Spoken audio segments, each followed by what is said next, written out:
Air pollution has become a prime time issue for both urban areas and rural areas in India.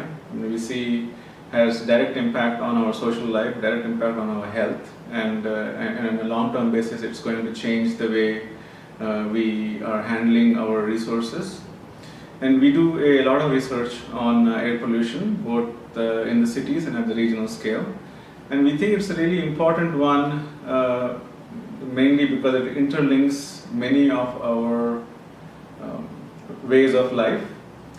And one of the main bottlenecks in studying air pollution and putting together on a policy platform is lack of information.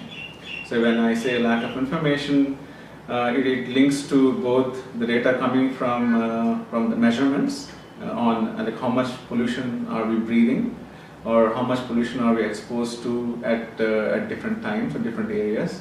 So for example, if people are spending more time outside on the roads, what type of pollution and how much are they exposed to? If somebody is jogging or walking in the parks or the residential areas, what kind of pollution are they exposed to? And we see a wide mix of pollution that they're exposed to in different environments.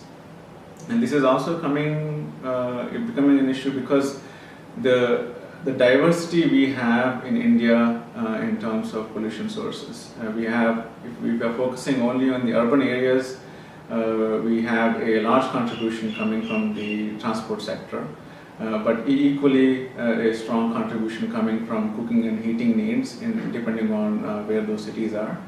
And if you move away from the cities in the rural areas, we then start to change in the mix of pollution. So we have a lot of power plants, a lot of industries which are heavily big users of coal and diesel.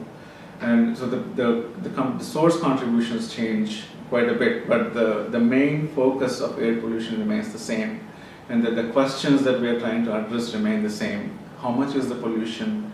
Where is the pollution coming from? And then how do we address each of these sectors? So at the bottom line, we need information on all these sectors so that we can address this problem holistically, both for urban areas and rural areas.